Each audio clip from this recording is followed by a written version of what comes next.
Throughout the 1960s and into the mid-70s was a classic era of big banger sports cars. Competing in events like the Le Mans 24 Hours and the North American Can-Am Series, these purpose-built sports races were, for a short time, very much considered a threat to the popularity of Formula One. In 2013, the Victorian Historic Racing Register invited a field of these cars to race at the annual Phillip Island Classic Festival of Motorsport. Widely regarded as one of the premier events of its kind in the world, the Phillip Island Classic attracts competitors and hardcore race fans from all over Australia and from across the globe. For race fans of a certain age, and I'm certainly one of them, the chance to see some of these remarkable machines in the flesh was just too good an opportunity to pass up. To see and hear cars like the Le Mans winning Matra 670B was a journey into a past that I never actually experienced. I've vivid memories of the famous Autosport cover featuring the car's win at the 1973 Le Mans with the all-French pairing of Henri Pescarolo and Gerard Larousse. All up the 670 won 3 times at Le Mans in 1972, 73 and 74. Its 3-litre V12 engine, as famous for its sweet but piercing exhaust note as it was for its reliability and performance.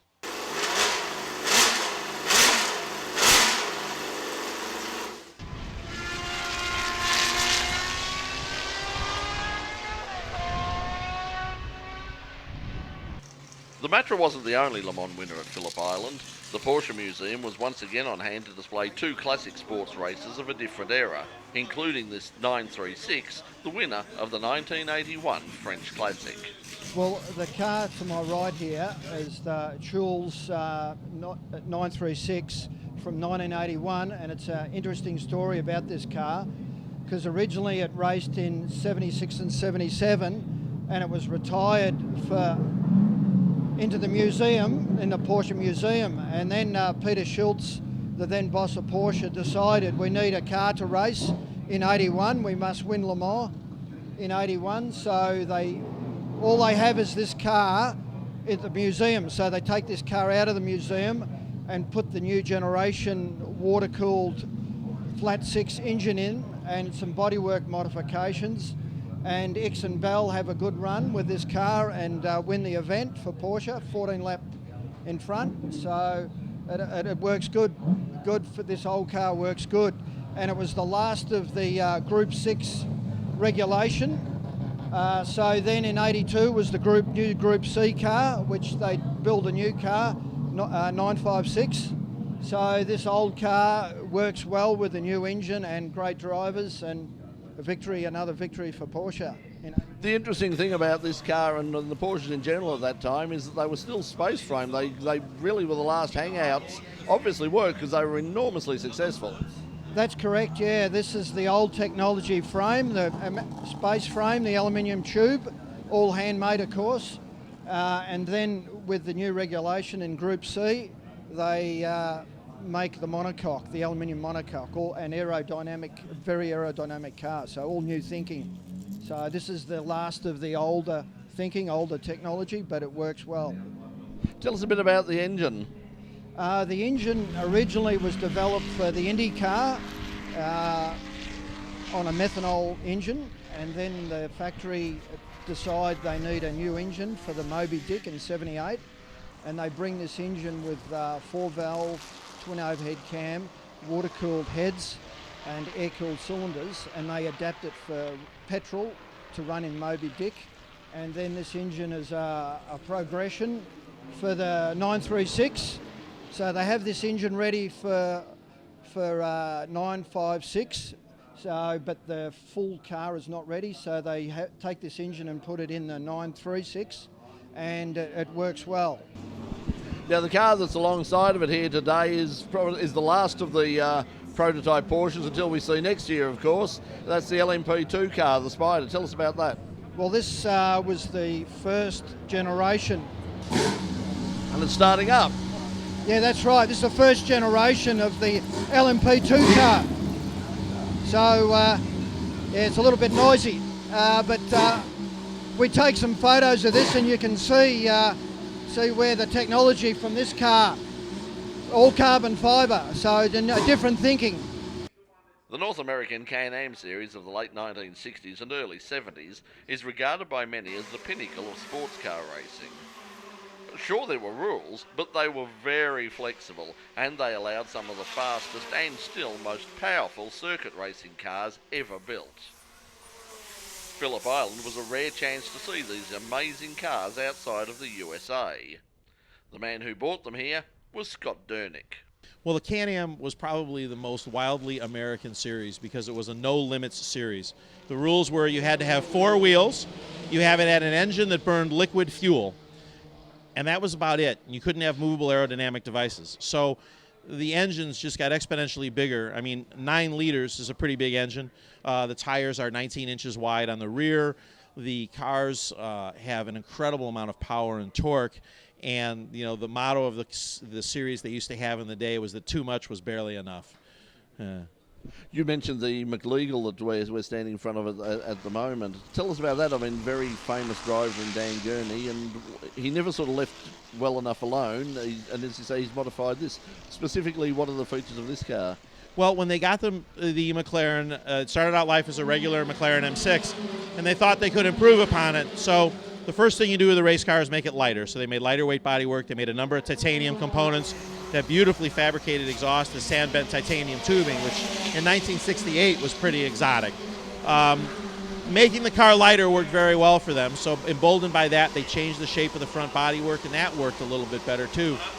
After that, most of the modifications they did made the car slower, and at the end of the day, if you talk to people who worked on the car in period, the biggest takeaway they had from the whole experiment was that Bruce McLaren was a lot more clever than they thought.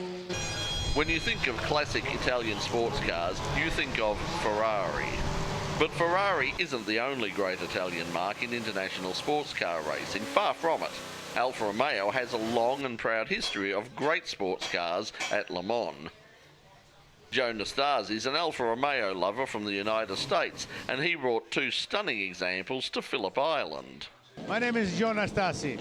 I am from New York, Italian, and I've been collecting this Alfa Romeo for a long time, sometime back in 1985. I have a lot of those. We enjoy driving, representing the Alfa Romeo colors. And I was invited here in Australia.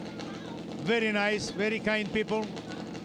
We enjoying the track and the weather, and you know, just for the sport, you know. Tell us about the cars you brought out. The cars I brought out were, this one here is a 12-cylinder 1975 World Championship and 77, sponsored by Fenner Tonic.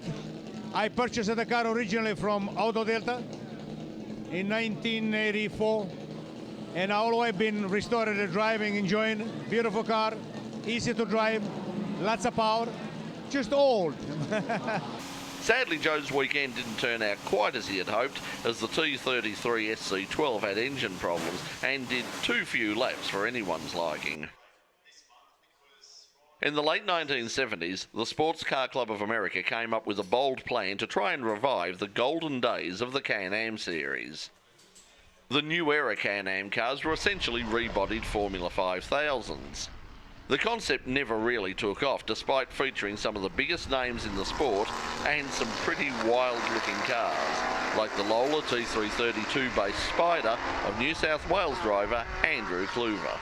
This was actually a car that was one of 3, 332, in this case CS, which is the Chaparral-based chassis, which was bought by Paul Newman and Bill Freeman, and they set up in Santa Barbara, a little garage, an old gas station, and they built about 3 of these cars. They're called Spider cars. To our knowledge, this is the only one that still exists in the world, and this is, as you can see, the Keke Rosberg car, which Keke was pretty notorious in terms of the way he drove it, and there's some great YouTube footage of it, but the car itself has been restored. We had an accident, burnt to the ground last year. We have since rebuilt it and it's in pristine condition. But the car as it is has probably only seen racing in the last 18 months from the ground up restoration that we did on it. So one of the problems with the Can-Am, single-seat Can-Am era is, of course, that many of them started their lives as actual Formula 5000s. The fact that this has got another chassis underneath, does that make it integral that it's going to stay like this and not be broken up for a 5000? Well, this one won't be broken up. The reason it won't be broken up, as I said, I believe this is the only Spider in the world. I stand corrected, but I have done some pretty intensive searches. This car is also known as the John Corn car, which means it's got pedigree, so I can run it either way, but I wouldn't change it back. It's just the way the car is. It's also been driven by Bobby Rahal, Elliot Forbes Robinson, and as I said, Keke Rosberg. I think he actually won the World Championship in it in '78. Australia had its own era of big banger sports cars, names like Matic, Elfin and Renmax. This Renmax BN6 had been in the Gibson family for many years. Paul Gibson raced the car in the 1970s. This weekend at Phillip Island, his son Michael was given the chance to continue the family tradition. It's a real honour, you know, especially being in the family for so long and, you know, growing up around this car and getting the opportunity to drive it. It's just like a childhood dream come true. And then to go on to next week and drive it at the Grand Prix is even a bigger buzz, you know, so it's really good. So for people who don't know the history of the Gibson family, especially around the Benalla area, I mean, one of the most famous racing families in Australia, really. Tell us the history of the family and also in particular how it relates to this car. Yep. Yeah, well, it started with my grandfather, Hoot Gibson, and then my uncle Bevan, who was killed at Bathurst, and then tragically, and then my dad started racing in a Lotus 23, and then after that purchased this car, and he raced it for a few years. Then my uncle Grant, and then my uncle Carl, and then now I've finally got the opportunity to drive it. So yeah, it's just great. Yeah.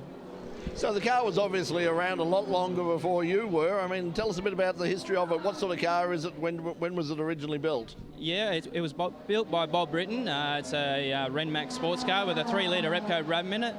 Dad and Grant raced it in the Group A Sports Car Championship in the mid-70s and backed by Shell Sport back in the day. And yeah, I mean, they had a lot of success in it. The New South Wales Tourist Trophy and a lot of lap records through Victoria and New South Wales. So yeah, a lot of history. Australian race engineer Barry Locke is responsible for some of the fastest sports cars ever seen in Australia. Cars like Bap Romano's Kaditcha and the ex-Kevin Bartlett Di Tommaso, which was also seen at the island. But for years he was part of the all-conquering McLaren Can-Am juggernaut. McLaren dominated Can-Am racing. Only the might of Porsche could end one of the most dominant streaks in the history of world motorsport. Locke is still working on classic McLarens and still making them go fast. My role was detail engineering, and at that stage Gordon Coppock was the chief engineer, responsible for all aspects of design and so on. And that was just after Robin Hurd, who was also very successful at McLaren's and put all the groundwork in place for these sort of motor cars. So what's it like working on this car again? Oh, it's absolutely fantastic. I love the motor cars. The sports cars are just great. In fact, at that stage, as I say, really the focus was upon the sports cars, and of course the results show that as well. But it's just great to be involved yet again. Yeah. This particular motor car is one of the Trojan-built motor cars. Trojan built the customer cars to our specs that were the previous year's works cars. And this particular car is probably the most original here in pit lane today. It uses absolutely identical components to the customer car at that time, and it was of course one of the most successful customer cars of the time as well. It's a big lump of engine in the back. We sort of ooh and ah about the Formula 5000 or less, but tell us about, this is a bit bigger than a 5-litre, I believe. Well, yes, it is. When we were looking for more horsepower, as that was part of the game at the stage, of course, Reynolds came to the assistance with their 8-litre aluminium blocks, and this is basically it's the Reynolds 8-litre aluminium block. This one's 800 horsepower and, well, obviously very effective. The fine weather, the great racing and the all-round atmosphere of the Island Classic make the meeting a must-see on the bucket list of any hardcore race fan. 2014 will be the event's silver anniversary. One wonders how they'll celebrate it. Silver, eh? Silver.